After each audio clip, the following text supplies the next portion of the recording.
मध्य प्रदेश भारत का एक ऐसा राज्य जो कि देश के बीचों बीच बसा है, लेकिन फिर भी इस राज्य में कई रहस्य हैं। ऐसे रहस्य जो लोगों की आंखों के सामने हैं फिर भी हमें दिखते नहीं हैं। ये राज्य जंगलों, पहाड़ों और कुछ ऐसे ऐतिहासिक किलों के लिए जाना जाता है जो प्राचीन भारत से चली आ रही है। लेकिन जब धरती इतनी प्राचीन है तो इससे जुड़ी कहानियां भी रहस्यमयी रही होंगी। ऐसे ही कुछ कहानियां, लोक कथाएं और मध्य प्रदेश से जुड़ी घटनाओं को आज हम अपने चैनल पे डिस्कस करेंगे। कहते हैं कि भोपाल की स्थापना राजा भोज ने की थी, जिनके आगे इस नगर को भोजपाल नाम दिया गया था। फिर एक दिन कुछ लोगों ने राज्य पर हमला कर दिया। एक भीषण युद्ध हुआ जिसमें राजा भोज की मृत्यु हो गई, लेकिन दुश्मनों की नजर महाराज की रानी कमलापति पर थी। उन्होंने महल में घुसकर रानी को अगवा करना चाहा, लेकिन रानी कमलापति अपनी सभी दासियों के साथ महल के नीचे बने एक समंदर में कूद पड़ी और खुद को खत्म की। कहते हैं कि महारानी कमलापति भगवान को बहुत मानती थी। उन्होंने अपने पीछे दुश्मनों पर कोई शाप छोड़ दिया जिसके तहत सारा का सारा महल, हीरे जवाहरात आदि उसी तालाब में समा गए। भोपाल में आज इसी स्थान पर राजा भोज की मूर्ति स्थापित की गई है। लोगों का यहाँ तक मानना है कि इस तालाब के अंदर कुछ अलौकिक शक्तियां मौजूद हैं, क्योंकि राजा भोज के खजाने में पारस मणि भी हुआ करता था, जिसकी शक्तियां उस ऐतिहासिक घटना के बाद इसी पानी में मिल गई। अब ये कहानी कितनी सच्ची है ये तो कोई नहीं कह सकता, लेकिन ये कहानी भोपाल के इतिहास को और भी खूबसूरत और दिलचस्प जरूर बनाती है।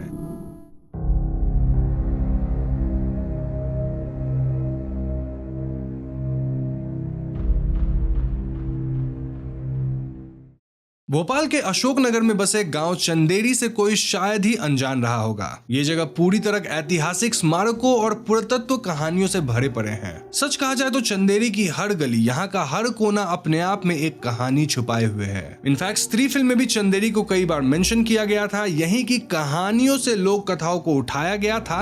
ऑल्दो ओ स्त्री कल आना यानी नालेबा ये कर्नाटक से उठाया गया है। मगर आज हम चंदेरी के एक खास पहलू पर बातें करेंगे जिसे कटी घाटी के नाम से जाना जाता है। कहते हैं कि कहानी 15वीं शताब्दी में शुरू हुई जब चंदेरी मलवा सल्तनत के अंदर थी, जिसे घियासुद्दीन खिलजी के हुकूमत में रखा गया था। चंदेरी का राज्यपाल था जिमान खान, जो अपने व्यवस्था से खिलजी को खुश करता था। जब एक दिन घियासुद्दीन खुद चंदेरी आने का मन बनाए तो जिमान ने पूरे राज्य में यह घोषणा करवा दी कि उसे मलवा और बुंदेलखंड के बीच मौजूद बड़े पत्थर को काटकर एक विशाल द्वार बनवाना है, जिससे महाराज सुल्तान का स्वागत हो सके। लेकिन इतने कम समय में 65 फीट ऊंचा और 240 फीट चौड़ा पत्थर कौन काट सकेगा? ये मुसीबत सुलझाई उस समय के चंदेरी में मौजूद एक स्थापत्य आकर ने। इस आदमी की केवल इतनी शर्त थी कि जब तक वो इस विशाल पत्थर को एक विशाल द्वार में बदले तब तक चंदेरी का कोई आदमी यहाँ नहीं आएगा, क्योंकि उसे जिमान खान को एक भव्य तोहफा देना था। हुआ भी ऐसा ही। उस आदमी ने एक खूबसूरत और विशाल द्वार तैयार किया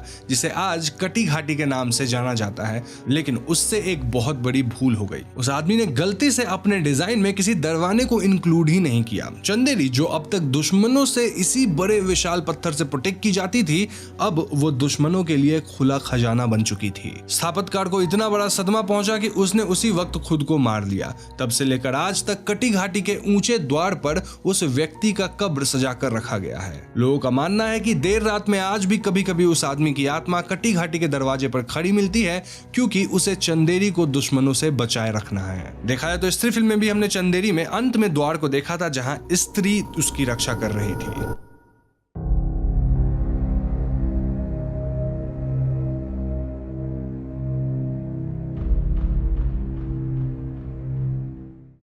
भूत मेला मलजपुर, जहां हजारों की संख्या में लोग बुरी आत्माओं, जिन्नत और डायन से छुटकारा पाने आते हैं। बाहर के लोगों को यह दृश्य भयभीत कर देगा, लेकिन मध्य प्रदेश के मलजपुर में यह किस्सा 400 साल पुराना है। तो कथा तब की है जब देवजी नाम के एक महान संत मलजपुर गांव में आते हैं। लोगों का मानना है कि देवजी के पास अलौकिक शक्तियां थी जो उन्होंने तप साधना से प्राप्त की थी। देवजी लोगों के सामने मिट्टी को गुर और पत्थर को नारियल बना देते थे। साथ ही वो कई लोगों को प्रेत प्रकोप से छुटकारा दिलवाते थे।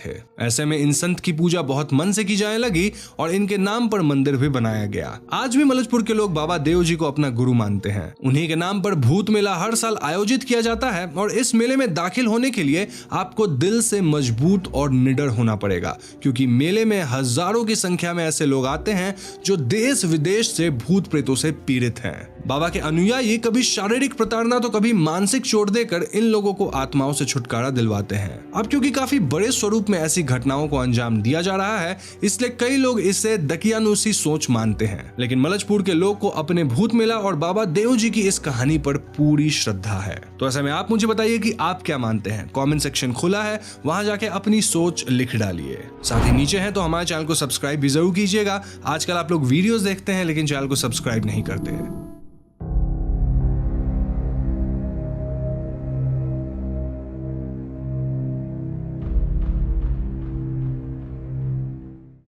जब मध्य प्रदेश की बात हो तो कहानी उस हादसे की तो होगी ही जो आज भी दुनिया के सबसे खतरनाक औद्योगिक हादसों में से जाना जाता है। जी हां, हम भोपाल गैस ट्रेजेडी की बात कर रहे हैं। 2-3 दिसंबर 1984 की अंधेरी रात को एक ऐसा हादसा हुआ जिसमें 3000 से भी अधिक लोग दर्दनाक मृत्यु के शिकार हुए और ना जाने कितने हजार लोग हमेशा के लिए विकलांगता से जूझ गए तो कुछ जीवन भर पीड़ा में रहे। ये दर्दनाक किस्सा डाउ फैक्ट्री में हुआ था, जो उस समय यूनियन कार्बाइड इंडिया के कीटनाशक प्लांट के रूप में इस्तेमाल किया जाता था। उस रात इस फैक्ट्री से 40 टन के लगभग मिथाइल आइसोसाइनाइड आसमान में फैल गया, जिसके कारण यह हादसा हुआ था। हैरत की बात यह है कि तकरीबन 39 साल बाद भी लोग इस फैक्ट्री के पास से गुजरने से कतराते हैं। लोगों का कहना है कि यहाँ आज भी हजारों की चीखें सुनाई देती हैं। कभी रात में बच्चे बिलखते हुए सुने जाते हैं तो कभी यहाँ मौजूद लोगों को अपने आसपास किसी की मौजूदगी महसूस होती है। यहाँ बसे कस्बे जेपी नगर के लोगों का कहना है कि यदि कोई शाम के बाद फैक्ट्री में दाखिल होता है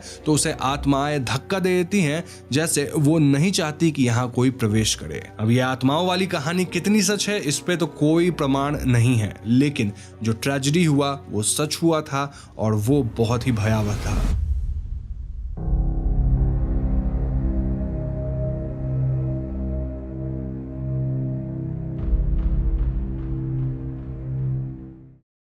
तो ये बात 1-2 साल पुरानी है। कहानी है भोपाल के ताजमहल पैलेस की, जो कभी बेगम शाहजहां का घर होता था। तो इस महल से थोड़ी दूर पर रामदीन अपनी दुकान खोलकर बैठा था। अब तक रात के 12 बज चुके थे और उसे महसूस होता है कि दुकान की खिड़कियां खुद ब खुद धीरे धीरे खुल रही हैं। रामदीन को लगा कि शायद हवा का कोई झोंका रहा होगा, तो उसने तुरंत बाहर की तरफ रुख किया ताकि दुकान बंद करके घर के लिए निकल सके। लेकिन तभी अचानक दुकान के अंदर काफी तेज ठंडी हवाएं चलने लगी। बाहर झांकने पर रामदीन को दिखी एक परछाई। सफेद पठानी कुर्ते में ये कोई औरत थी जिसके बाल लंबे थे, जो बीच हवा में झूल रही थी और कुछ अजीब तरह से मुस्कुरा रही थी। रामदीन की कहानी भोपाल के ताजमहल के गलियों में आम बात है। शाहजहां बेगम ने 1871 से 1884 के बीच इस महल को बनवाया था। अपने आखिरी दिनों में भोपाल की ये बेगम यहाँ अकेली रहती थी। उनका उनके परिवार से कोई वास्ता नहीं रहा और ये महल उनका घर हुआ करता था। तब से लेकर आज तक कई बार लोगों को बेगम की आत्मा यहाँ फिरती हुई दिखाई देती है, ठीक इसी तरह हवा में हिलते हुए। यह आत्मा कभी कोई नुकसान नहीं पहुंचाती। शायद वो कुछ कहना चाहती हैं, कुछ देखना चाहती हैं, लेकिन क्या, ये हम में से किसी को मालूम नहीं।